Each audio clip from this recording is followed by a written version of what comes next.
You're listening to Real Crime, the Movie Sleuth podcast. Guess who's here? Hi, everybody. Oh, you're back. Sort of. I'd like to say I'm barely here physically. I am totally here in spirit. And it's been a little while. I'm sorry. It's okay. It's been a few weeks. Yeah, it's been a few weeks. It's all right. Band recordings going, like the band was recording. Yeah, we talked about it. Yeah. Just all kinds of chaos happening. And tonight kind of went sideways too, even before. Yeah, we had a game plan for tonight. Yeah, we were good, and yeah. Well, go ahead. Well, it's episode 114 of Real Crime. We were initially going to be talking about the Motley Crue movie, The Dirt. The Dirt, yeah. On Netflix. I cranked it out yesterday. Go ahead. Everybody's been talking about this movie. It's been in everybody's Facebook feed, so we were kind of like, oh yeah, let's just let's touch base on this one because it's kind of popular right now. And we're going to still. We're going to do it next week. Unfortunately, Miss Mara is sick this week, so we're just kind of feeling well. We're kind of flying off the cuff tonight. Yeah, we were just going to cancel it, I guess. That was the idea. I was like 5 minutes from here, and Chris decides to call me. And I'm like, oh, I'm 5 minutes away. But I was like, that's fine, whatever, no problem at all. But then you were like, hey, man, well, I still had to go and get oranges. I had to make a stop and get oranges, and that's where you got me. Well, actually, I was at the guitar store, but I still had to get oranges and stuff before I came here. So I got my chores done at least, and I decided just to stop by here and say hello. And Chris was like, hey, you know what? Why don't we just try to just bang something out? You're already here. You might as well just get it done, right? Why not just, I mean, this is how this show started. The first couple episodes was just me and you. Just talking about whatever. Yeah. Yeah. So, it's amazing that was a couple years ago now. Yeah. God, man. Isn't that weird? Yeah. Yeah. You know, time flies when you're talking about movies. And and we're having fun. We're totally having fun. If we're not having fun, then there's no point to do it. There's no point in doing this thing. So yeah, we're gonna bang something out here. We got kind of an idea, but I don't know where the hell this is gonna go. So yeah, Chris. Well, first let's mention our sponsors. Let's make some money. Sellerman's, as usual. Get down there, Hazel Park, Michigan. Check out some live music. Yeah. Check out their phenomenal mead. Not meat, mead. Their mead. Everybody's like, meat? What? I think I'm going to be going there this Friday. There's some pretty good bands playing there Friday. So if you want to come hang out with me, which I know you all do.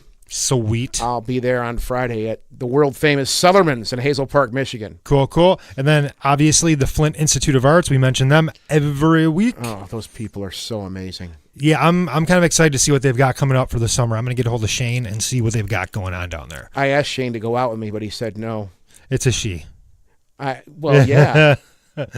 That's why she said no. That's why she said no. Yeah. I didn't say I asked her to go out with me or I asked him to go. I said I asked Shane to go out with me. Uh-huh. I knew very well what her sex was, Chris. I'm sorry. And then, of course, projectorscreen.com. Make sure you check those guys out, too. Totally. In news this week, not much going on, but it was announced today that Star Wars Galaxy's Edge, which is going to be in California at Disneyland and in Florida at Hollywood Studios, I believe it is, the park is actually putting its early reservations on sale the first week of May. So if you want to get into that Star Wars theme park, in about a week and a half, you're going to be able to order your tickets for it. For real. Yeah. Because this is the only reason that I haven't...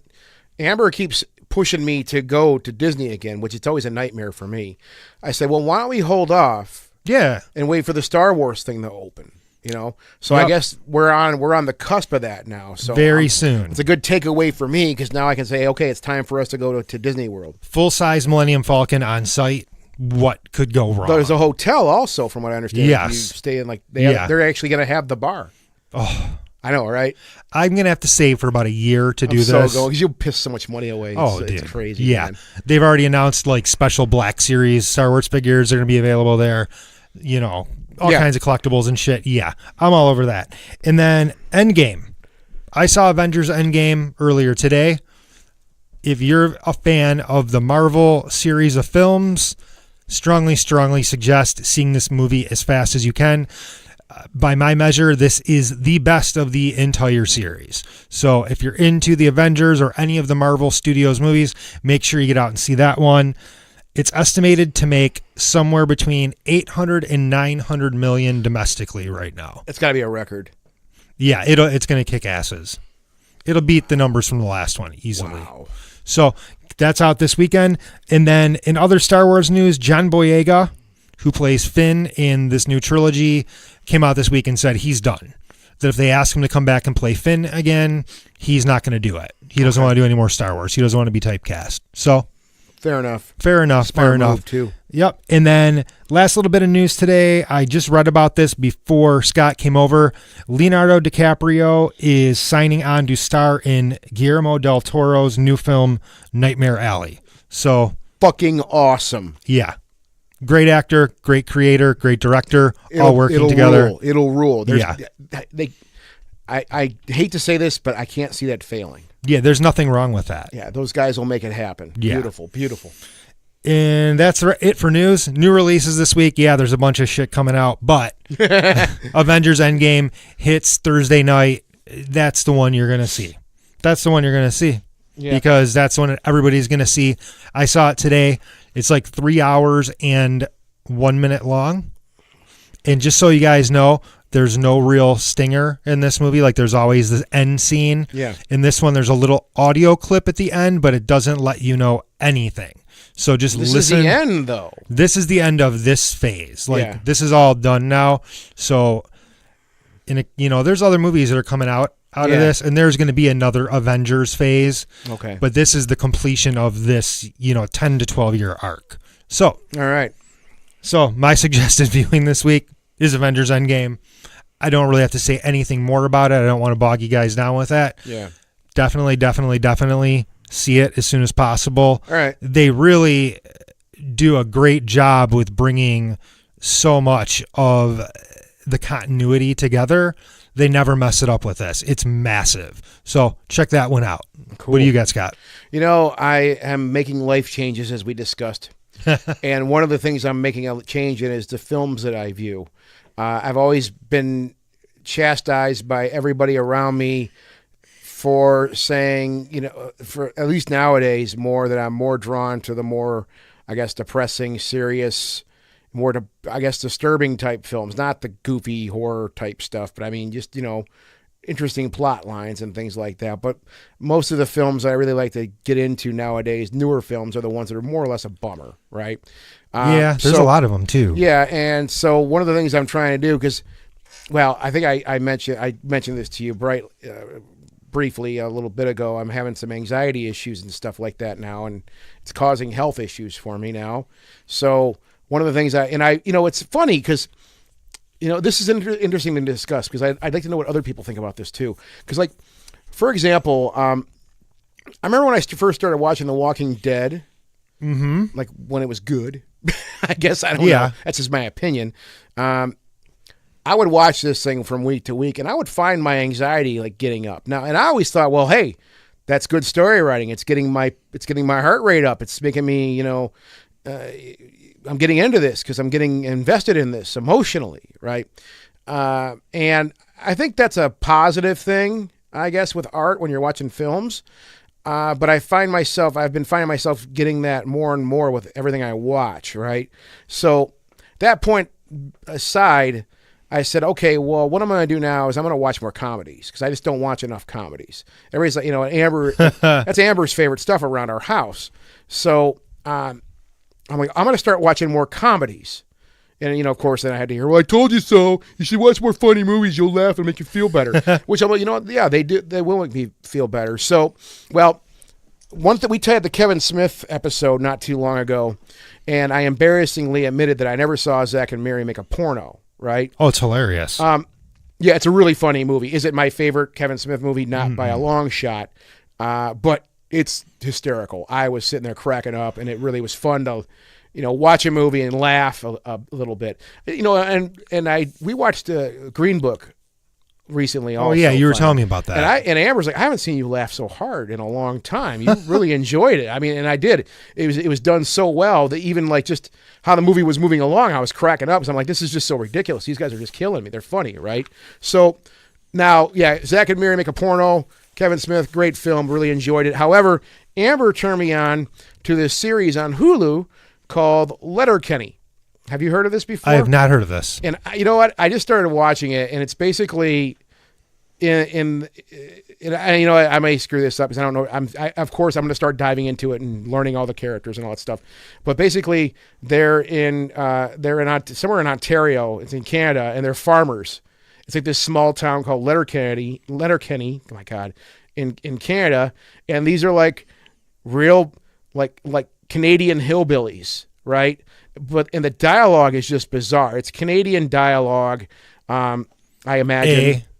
It's just a really funny, you know, they're just half an hour episodes, and it's great comedy. It's just hysterical. I don't want to spoil it. It's unique though. I've never seen the acting, the dialogue they do is really fast and aggressive and very funny too. A lot of talent on the set of this thing.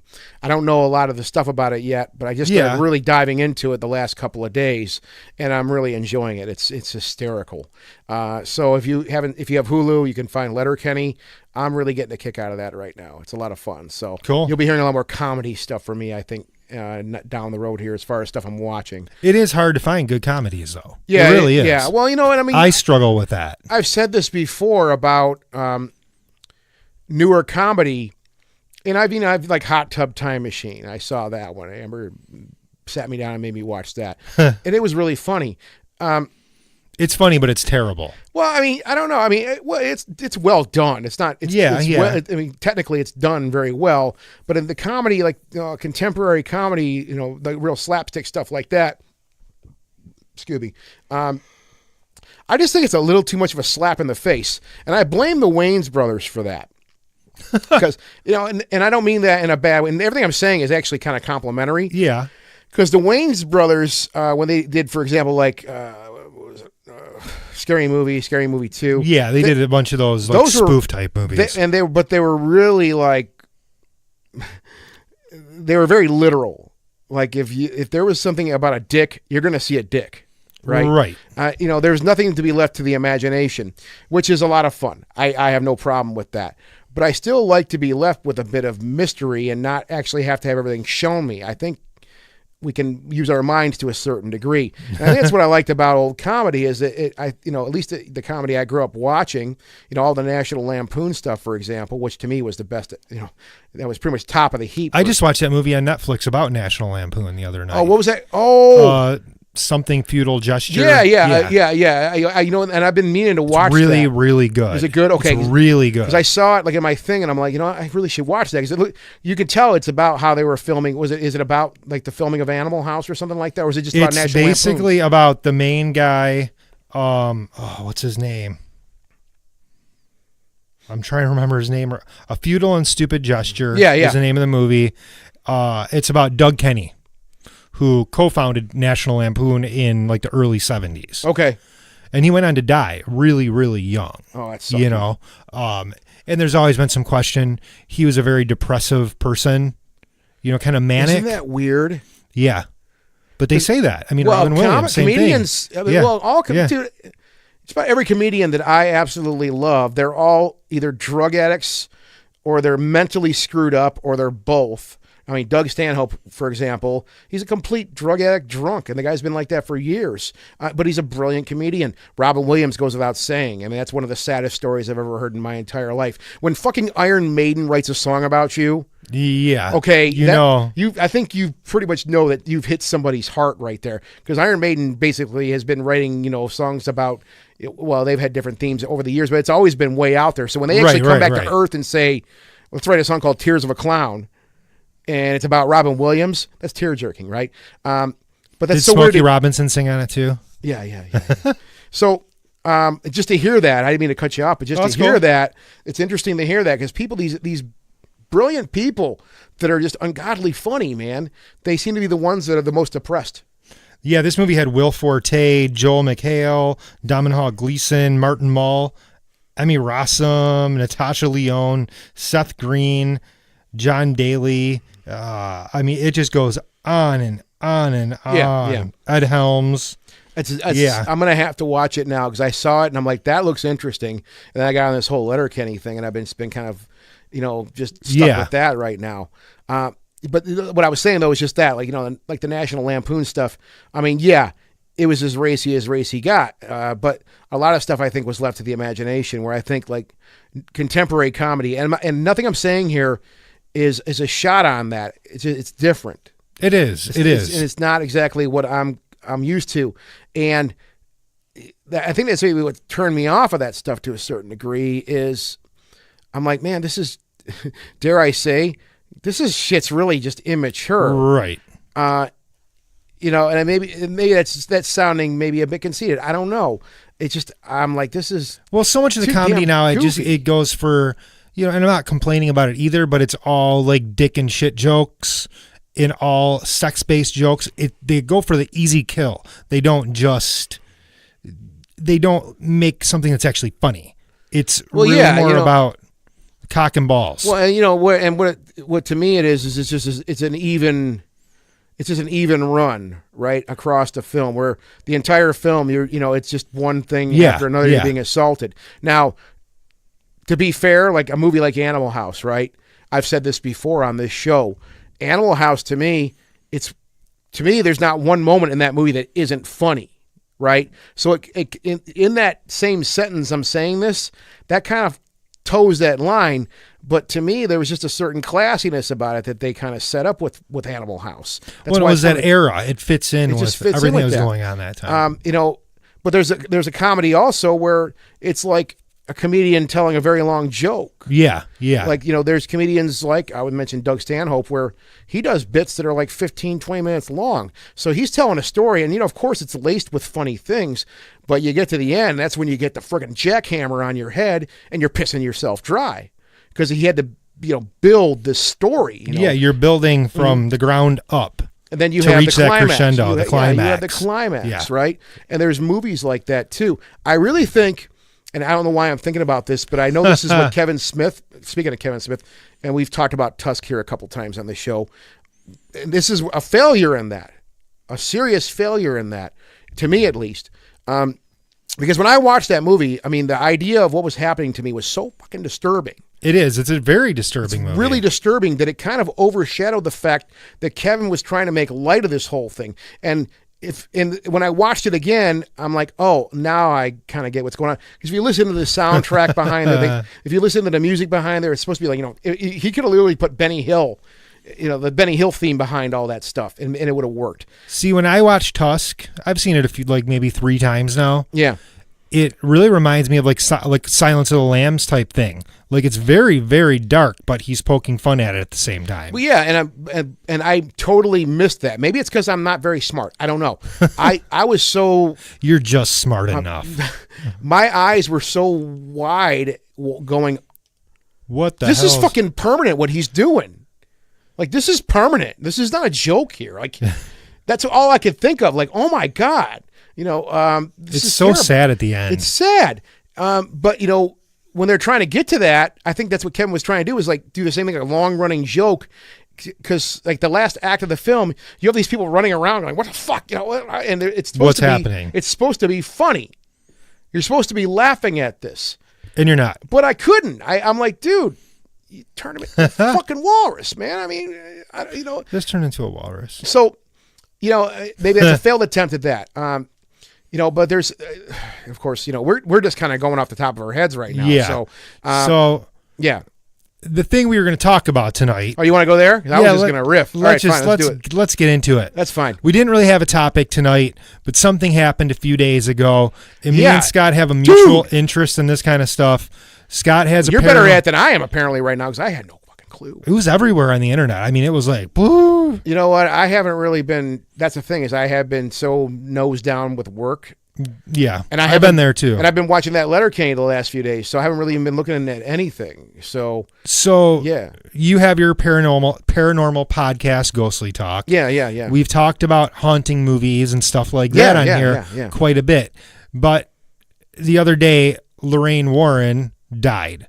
Yeah, and most people know of her and Ed Warren from the Conjuring movies. Everybody knows them. That's what really brought them to the forefront. I mean, those two, for decades were paranormal investigators. They had an interest in this stuff, and they spent a lot of time with it, and they were first brought into the limelight through the Amityville horror case. Yes. And you know, it's gonna be kind of embarrassing for this too, because I think I've seen both. There was two of them, weren't there? Yeah, Conjuring 1 and 2, and then there was the Annabelle movies. And I saw Annabelle, I think. Annabelle Creation's actually really good. But we saw The Nun. The Nun's not the same thing, though. It's something totally The Nun is in that series, too. Is it in that too. same series? Yes. That wasn't very good. It's connected. It's all interconnected. Now there's the other one also. It just came out last week. Yeah. The Nun? No, there's another one, The Curse of La Llorona, that came out last week. That's also Is that James Wan also? It's his studio. It's part of that series. Okay. All right. It's another subset of The Conjuring. Yeah. So the thing, we don't really want to be disrespectful to the dead, obviously, but they were known as these paranormal experts. They had this thing. There are no experts in the paranormal. Stop that. Right. Okay. Paranormal investigators. They had this room in their house with all these supposed haunted objects, including the Annabelle doll, which is really a Raggedy Ann doll. Yeah. It looks nothing like what's in the movie at all. Yeah. They had to redesign it because the manufacturer of the Raggedy Ann doll would not license it. Fuck out of them. Yeah, because they didn't want that to be licensed or attached to their dolls being scary. Yeah, with that thing, exactly. But the other thing with these two is that they sold themselves as one thing, but a whole different group of people viewed them as a different thing. Well, if you're going to get in, Doug and I, in the old days of Ghostly Talk, in the last decade, the decade previous, we were lucky enough to talk to several people attached to that thing and whatnot. And you know what? We're totally going off the top of our heads here. And of course, the Amityville horror case. Oh my God, I can't believe I'm forgetting all this stuff now. I'm going to have to look this up. Talk. Say something. Well, the Amityville horror case is one that they kind of blew open in the beginning of this whole thing. They're the ones that kind of made the house famous. They're the ones that said the house is haunted, and they ingratiated themselves, from what I understand of the story and from the movies and the book and all that, they basically ingratiated themselves into the family and were almost selling them a false bill of goods on what was actually going on in the house. And this, from being kind of immersed in this stuff, and George Lutz is who I was thinking of. We were lucky enough to actually talk to George Lutz when the film that came out in like 2006. There was a remake with Ryan Reynolds. Was it Ryan? Yeah, it was Ryan Reynolds. Mm-hmm. Yeah, and Melissa George, I believe. Yeah, we were able to talk to George Lutz a couple times. He just came on our show. I don't know how, a friend of ours got George Lutz on our show. Like, how the hell we get George Lutz on here? Right. He's a very famous guy. And I mean, there was a lot that was said, and with that story, like what you're talking about here, with any of these cases, I don't care what case it is. And that's what makes studying the paranormal and going into studying fringe stuff like this so difficult is look, nothing can be proven. It's all theory. Even the people that you could say they were experts, and I say that in quotes right now. You can't see it because we're not videoing this. Yeah. We're so even the experts, again in quotes, they don't know. We were just discussing this last night on Ghostly Talk. We were taping on that show last night, and I don't think there's a show we don't mention that. Like, look, there's no experts. Even the people that are experts, you'd say, even they don't know what the fuck's going on. We have no idea. It's a moving target all the time. We don't know what's up. So when you have a case like the Amityville horror, of course, you have one side like George Lutz saying, look, man, this is what happened to me. And let's, and here's the problem with this. Like, we're diving into deep waters here. Mm-hmm, understood. Because it's been documented that George Lutz even stepped back and admitted that it was a hoax, and he made it up just to pay off his mortgage because he was broke. Right. Right. He was having financial problems, and he thought this may be a way to do it. That's been documented. I can't. What I'm saying, I don't know either way. We're not trying to disparage dead people or anything like that. Not that at all. But I've seen a lot of stuff, even in social media, the past couple days, and I've said it. Yeah. Where people have posted like, "Oh, Lorraine Warren passed away," blah blah blah blah. The grandmother of paranormal research and this and that. And I'm like, whoa. That's a fair assessment. Yeah. But also / con job. That could very well be. You don't know. I don't know. I can say I was lucky enough to meet Lorraine Warren once. She was very nice to me. I mean, I couldn't really. She's very even that was like 10 years ago, and she was very old then. I think they said she was 92. I think it was 92 years old. So she was like 82 when I met her, and she had to have people helping her out. So I was able just to say hi, nice to meet you, and cool. Gotta go back to the bar. So very nice. So that's the thing with this is, I don't think we should take any sides here. I don't think we want to. But discussing it's interesting because, it has went both ways. And this isn't the first time that someone has taken something and realized they had a cash cow in their hands and said, let's run with this. Let's just bullshit or just make it up and let's just go, right? There's some interesting ideas in this field where, and I've seen this happen, I don't want to go too far into talking about the ghost shit, but like we were just discussing this with our guest last night, and I've been saying this for years about this type of research, and I say research also in quotes too. I mean, I'm not a scientist. I'm not an expert in anything when it comes to science, really.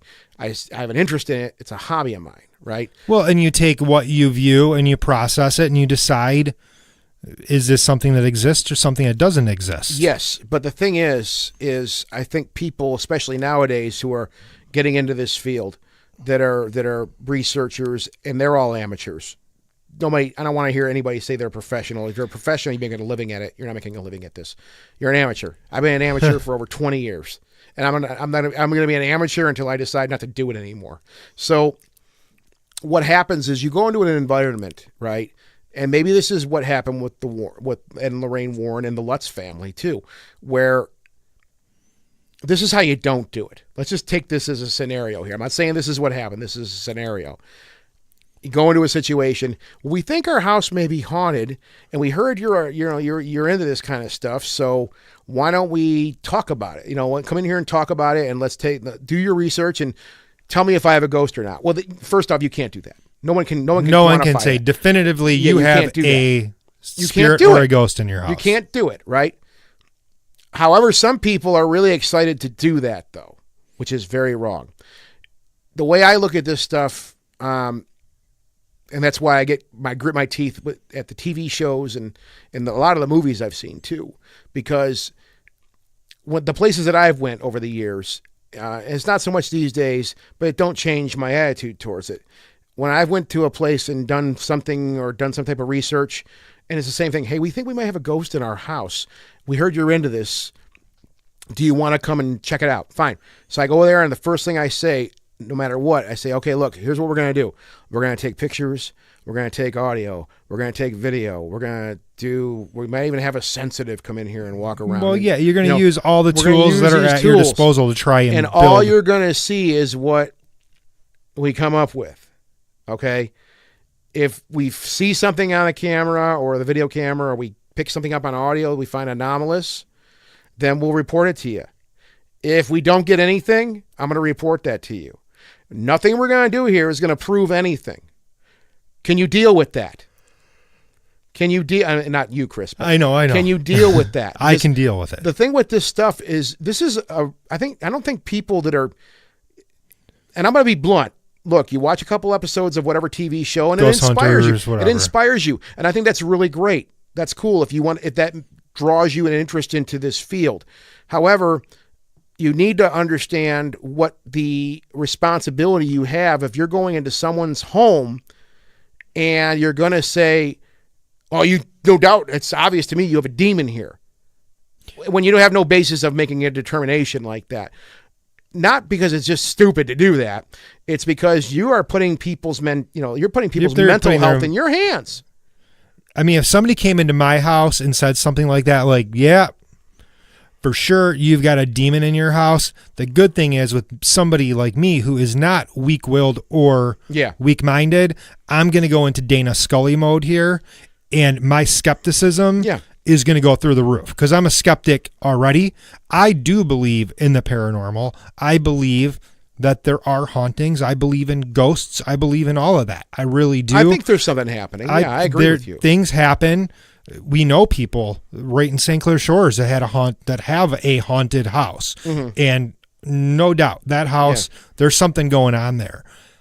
But I think sometimes these people like the Warrens, they amplify that, and they come in and they say, yeah, you have, this paranormal thing going on, this phenomenon, and we're going to try to drive it out of your house. Well, but that's my point with this thing. Like what I'm saying, what can happen in a situation like this, and this has happened. This has been proven over and over again. People have done experiments on this, and this is hard evidence, actually. And we've done experiments with this, too, where you can literally manufacture a ghost. I say that in quotes, too. Well, now, and I'm not saying this is what Ed and Lorraine Warren did, but this may be some of the hysteria that could have been created as a result of this, right? There have been experiments done where people literally, there was an experiment done about 25, 30 years ago in Toronto.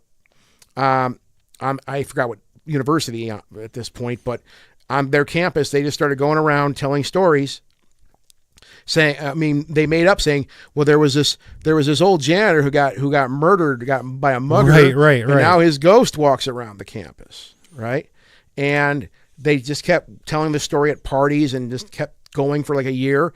And next thing they know, they start getting reports because they just started hearing stories and reports of people seeing something on campus. Right. Now, maybe there was something there. I don't know. But maybe it was this hysteria thing that you're creating when you front load someone with information like that. So yeah, for sure. To play devil's advocate for a second, George Lutz and his family think there's some weird stuff going on. Ed and Lorraine Warren come in, right? And they start doing their research and, hey, maybe they do come up with something, right? They see something and go, oh my God, what the hell's going on here, right? We need to get this house blessed. We need to do this. Well, just as a result of that, in my opinion, you're going to start creating some type of hysteria with a family. It's going to put you on edge. Look, I had a sensitive tell me that there was a ghost that lived in the closet in my condo. I was told this. Like, there's a spirit that lives in the closet in your condo of a little kid. That's what I'm seeing, right? And I said, ha, ha, ha, ha, ha. Bullshit. I went home that night, and I kind of laid down on my bed and looked over the closet, and I'm like, maybe there is a little spirit. Yeah. Right. And it gets the wheels turning, and they can play to paranoia and fear because most people that I know, if you're told there's ghosts, there's something paranormal going on in your house, and then you have this person that is a supposed researcher. Well, a researcher or a sensitive or a medium. See, what happens is people that don't study this stuff, they automatically assume, like we've said, that this person's an expert in this thing, and what they say ends everything, and that's not true. And I would say that even with Ed and Lorraine Warren, with all the years of research they had behind them, which I say that with the utmost respect towards those people, it's not true though. I mean, they're just researchers and they're trying to find answers too. I don't know them personally. You don't know them personally though either. And all I'm going by is the stuff that I've read over time, and the movies I can't really lend any credence to. They're just movies. They're entertainment, right?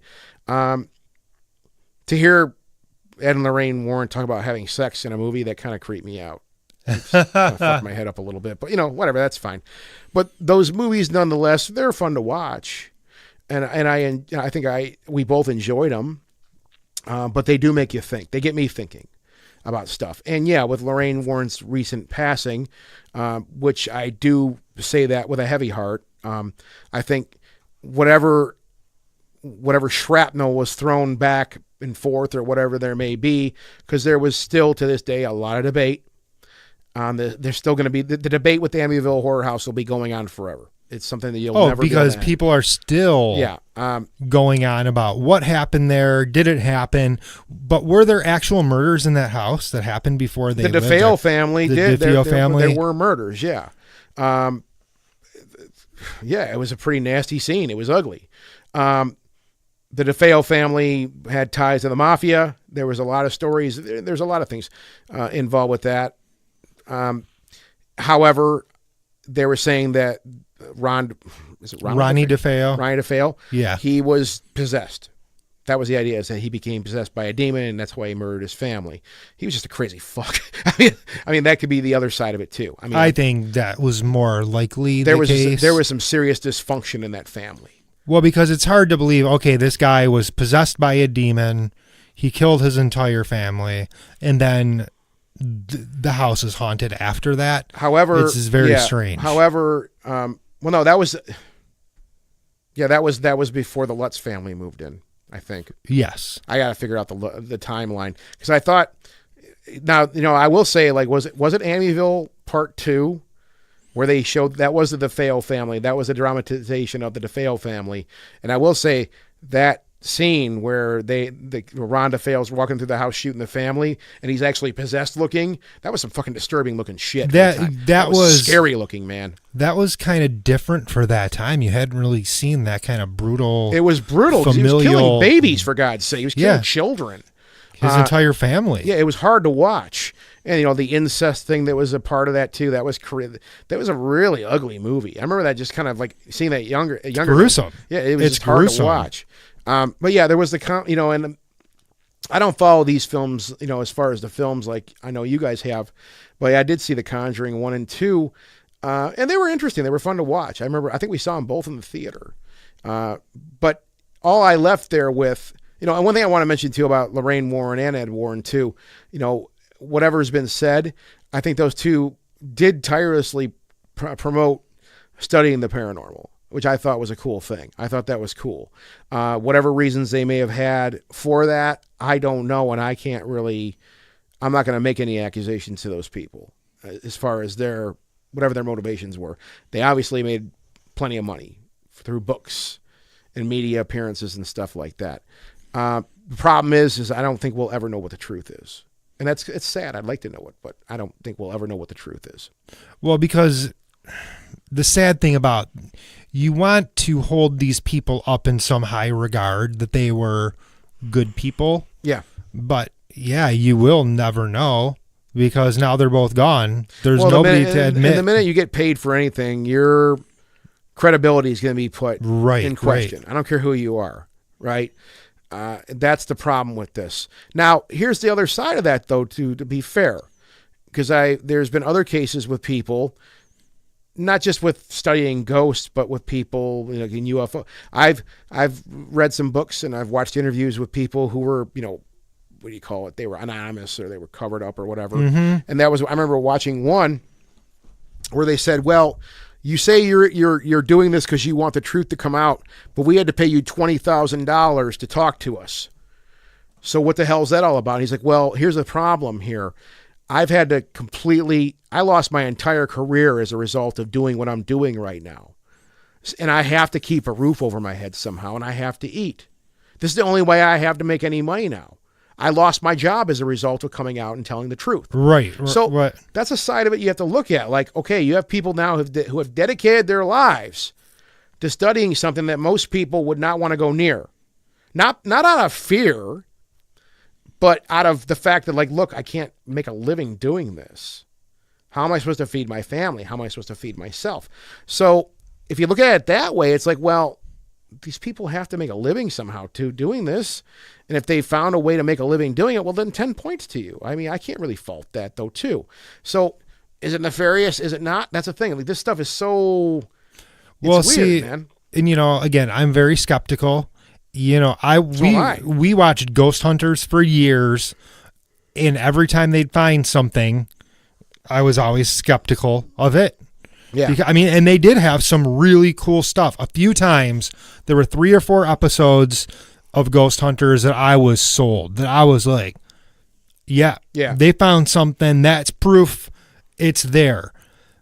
What I think is really cool about the whole Ed and Lorraine Warren thing is they did have this little museum Yeah. of these items that they say Yeah. were haunted or possessed by a demon, Yeah.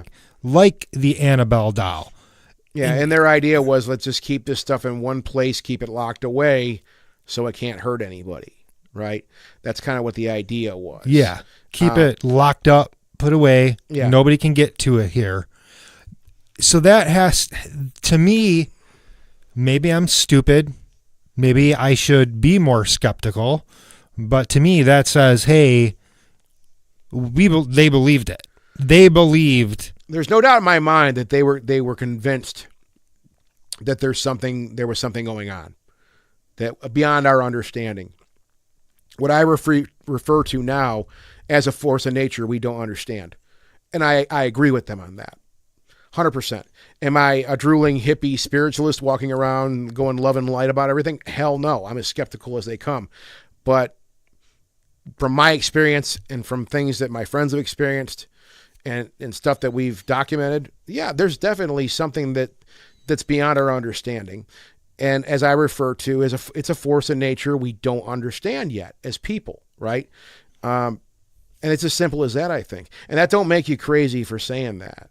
I think that's very logical and very, very open-minded to say, like, look, there's stuff around, there's parts of this planet we've never explored. There's the deep sea we've never explored. We have no idea what's down there. You know, we've already found certain things on this planet that defy logic to a certain degree. There's creatures that can live in thousands of degree temperatures, for example. That defies logic because of our dirty bags of water. We'd fry right away. We'd vaporize. We'd just exactly. Be a red cloud, and that'd be the end of us, right? There's things that can survive in temperatures and live on things that we could never imagine living on. So who's to say that there are forces that we just don't understand yet? Maybe we will in our lifetimes understand them. Maybe we won't. I don't project we do. I don't think in our lifetimes, me and you, Chris, we probably won't. But when you're studying this stuff like Ed and Lorraine Warren did, I think that I can agree with them. They probably had the same mindset that I have about it. Like, yeah, it's very probable in our lifetimes we won't have the answers we want to have, but we got to build on something, and that's our job to do, is to build on that, right? Get a foundation going. Like any science, like anything out there, computers started as very, very rudimentary, big, clunky machines, and look at what we have now. Now it's all in our hands. And in another 10 years, it's going to be something else that we can't even project right now. I said this last night when we were talking. I'm like, if you told me 20 years ago, that I'd have a device in my hand that I could look at and have a conversation, two-way conversation with someone while I could see them. Right. I'm like, that's Star Trek shit, man. That's really cool. That's like 400 years in the future. There's no way. And we're doing it right now. We can do it right now on our phone. And I think that's, these Conjuring movies that have been out, they've taken place in like the 70s and like the 80s. Yeah. There's another one coming out. I don't know what the time frame is going to be on that. But I think even the Annabelle 2 movie, which they weren't really a part of, it was just part of the franchise. It's part of the franchise, yeah. I think it's kind of unique that when you look back at this paranormal research they were doing in the 70s, they didn't have all these crazy tools. We didn't have thermal imagers. We didn't have digital recorders. Yeah. Things were being done with film. Things were being done with audio cassettes. But the biggest thing that was being done was the act of physically just being there, trying to experience what was going on with these families. Chris. That hasn't changed. No. Because see, everything I see now is like, oh, by this thermal imager to... It's all bullshit. Yeah. That's my opinion. Oh, I'm sure.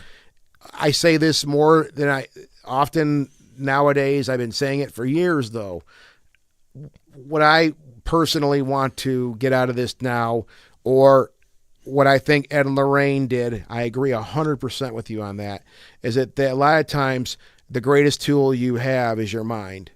Now, that can be your enemy, too, right? That's convincing yourself. That's the challenge. I got done talking about this hysteria thing a few minutes ago. It can be your enemy, too. But, that's the thing. I mean, some of the things that I've experienced myself, and I know other people, they've experienced just like, it just happened. I have no way to prove it. I didn't record anything. I didn't take a picture of it.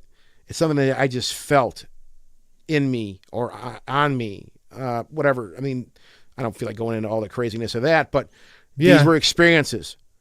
They were sensations, things I felt that I can't explain, right?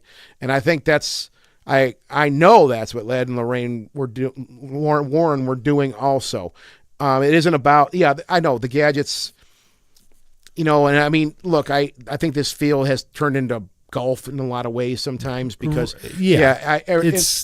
we go to conferences for this stuff. The radio show, Ghostly Talks, going to a handful of conferences this year, and we've been to them for many years. And every year I go to there, and there's always the tech tables, and you have people there with these gadgets they've built, which is super cool. This sprays holy water. Yeah, and there's guys that are out there. I mean, don't get me wrong. I've talked to a lot of guys. That's fucking funny. I've talked to a lot of guys who sat me down and said, "Look, look what I'm doing. This is what I'm actually working on scanning software that can detect movement in a dark room and then actually make like a constellation figure out of it. And we can see that. I saw this last year at a conference. This guy showed me this software he's writing that can do this. And he's like, okay, I'm going to show you one of the films that I got that I picked something up. And there's this thing that comes by. Anomalous being. There's this, and it's cool because you see the little, it's basically a line. It'd be a vector line thing that it automatically gets drawn. It gets picked up by the software. But then once you look into that, you're like, oh my God, there is something black behind that. And I wouldn't have seen that unless this guy had created this. And it was still beta. He's like, I'm still beta testing this shit. He's like, but I just wanted to show you. I thought it'd be cool. I'm like, yeah. So the technical stuff's amazing. And you're right, Chris. I mean, yeah, there's a lot of that, especially now with how, every day is like Christmas now, it seems like, for technology. But I think even Ed and Lorraine Warren, I know that's what they were like. They would go somewhere and just, what do you feel? What do you feel, man? And they portrayed that in the films a lot too. And she was very religious too. Yeah, but Lorraine Warren, I know in those films she had scenes where she feels something, right? And I think that's like, to me, that's the way to go with this stuff. However, the technical stuff, hey, if somebody can figure something out, they can hand over fist prove, look, this is an energy that I'm picking up with this thing, and I can prove it through zeros and ones now, hard science. What this is, hell yeah, go for it, dude. I'd like nothing more than to see that. I think it'd be great. But, these films, I think they really have, to me, the best thing they did was they have promoted the field. And they got people thinking about stuff. And it's sad sometimes, I think, that it takes a whole movie for people to become aware of something. However, that seems like a really great medium. I mean, I've complained about it before. It's like, I've said like Titanic. Oh my God, what a tragedy. Motherfucking thing happened 100 years ago. You just found out about it now? Pick up a damn book. But that's just not how people, that's just, people are different. That's okay, But yeah, it's the same thing with this. Yeah. Introduce yourself to different things. Be involved in different things. I think movies are a good, like I said, they're a great platform for that.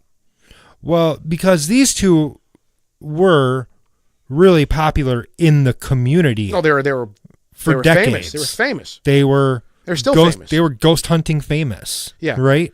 There was a lady at the conference that I met Lorraine at. A lady actually met her and started crying. Like, just got on her hands and knees and started crying. Like, this woman was like goddess to her. Wow. I don't know. She was just so honored to meet her that she was overcome by emotion. And I'm not judging her in any way. That's just, that's just to illustrate the weight these people carried, as far as, in their arena of study. They were world famous people. They weren't just, they were famous even outside of that, I think. I mean, they were that famous. And it was, as a result, I think, of the Amityville Horror. So this goes back decades and decades, like you said. So they were famous outside of studying, this little community of people that are into studying stuff like this. They were world famous. They were celebrities, bottom line. So I do wonder, about their portrayal on screen versus no idea real life. It would just be interesting to see those two weighted against each other to see did they really act like this? Was yeah, their relationship like this, like it is in the movie? Were they really close, knit and tight? Because not all husbands and wives are. No. It would just be interesting to know, is this a realistic presentation of them? Yeah. I would imagine not. Obviously, it's highly dramatized. They're adding things in there, Well, when you're walking into a room, it's not going to be full of fog and shit. Oh, fuck that.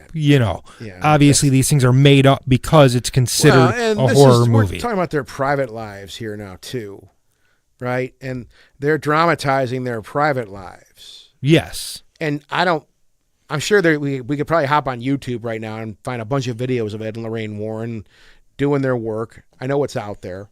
But I don't know how much you're going to find of their private lives. None. So I think there's going to be liberties taken, like when they make the dinosaur specials. I mean, they're like, well, we don't really know what color they were. We're just guessing. We're just kind of guessing. So the same thing goes for Ed and Lorraine Warren's private life, in my opinion. We don't really know what they were like because that's none of our damn business, frankly, in their private life, in their marriage. I mean, that's not really, in my opinion, that's no one's business. No. That's a sacred thing right there, in my opinion. So, yeah, I'm pretty sure there was some liberties taken. Absolutely. Like I already said, when I heard like them talking about having sex, I was like, now I've had this picture of this couple in my head my entire life, and to have that kind of crammed down my throat, I'm like it's like my parents. You just look like these two nice old people who just happen to be with you people. into the paranormal. And now I'm thinking about you having sex. Yeah, and that's just not good. That's not cool. So they could have just left that on the cutting room floor, is my opinion. But it is Vera. Yeah. So yeah, but they were cool flicks. I mean, I know we kind of sidelined a lot of this stuff, but I mean that's what gets my brain going with these things because I've just been doing this for so many years. I don't look at it as just a movie. I mean, this was attached to two very real people who were out there, who were surrounded by a shitload of controversy, and they still are. In my opinion, this debate will probably rage on even more intensely now with Lorraine Warren's recent passing away. So it'll probably ignite a lot of this stuff again, right? Yeah, because people like to talk. And that's great. And it's great. I would just like to see more actual history about them. Yeah. Because I'm skeptical of a lot of this stuff, I would like to actually read more about them instead of seeing dramatizations of what happened. Oh, there's plenty. There's a lot of stuff out there. Oh, I'm sure, because there's books and all that stuff. It's just a matter of sitting down with that. I know personally, that wasn't an interest of mine. It was more just, the cases themselves. Right. That we were, and I know we were really lucky to talk to people like George Lutz back in the day. I mean, we were fortunate to talk to him not too long before he passed away. And that was like in 2006, I think. That was a while ago. He actually told a really funny story to us because he went and saw that Amityville Horror remake. And he said he came out of the theater all pissed off.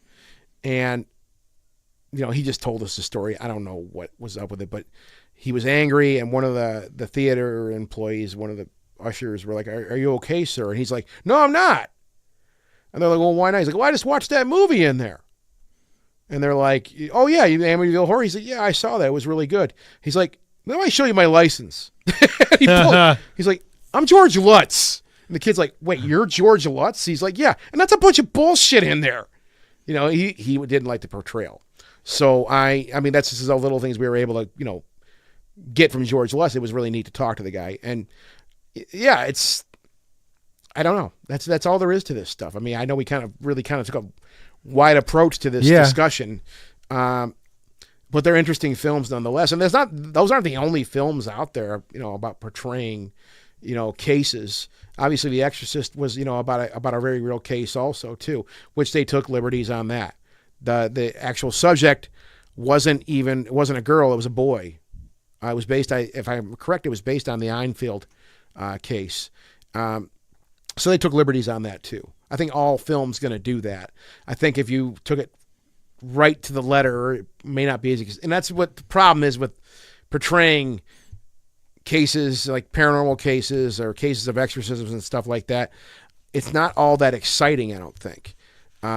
There's only maybe a couple of minutes of real intensity when it comes to cases like this, where something may actually happen. And yeah, the it's rest of the not time, you're exciting sitting until around. it's not really exciting until shit starts to go sideways. Yeah. The shit that starts to convince you that, oh yeah, Yeah. there really is something going on here. Now I'm freaking the fuck out. Well, yeah, but as much as we love movies, I mean, they are a problem when it comes to trying to study this stuff because, yeah, you do get front-loaded. Most people get front-loaded with these ideas that, well, if you become, a paranormal investigator. I hate saying the word ghost hunter. What the fuck are you hunting? You're not hunting anything. You're investigating. You're researching something. You're trying to understand something. People get into this because they do have this idea like, well, yeah, man, this is crazy. I'm going to have stuff going on. There's going to be demons chasing me around. It's like, no, dude. No, dude. A lot of Not gonna times you happen. sit in a place and I've done it. We've been at places for 12 hours sometimes with all the equipment running. And we stood outside and drank coffee and talked, had some great conversations, got to know some really great people as a result of that. And then we take all that stuff back. Process it all. Yeah, and try to understand and go through it all, trying to understand. And a lot of times, like, there's nothing here. That's what the reality is. Now, how do you make that into a show or a movie? You don't. Because there's nothing exciting going on. You lose your ass, right? So that while, we love movies, you and I love movies, everybody involved here loves movies.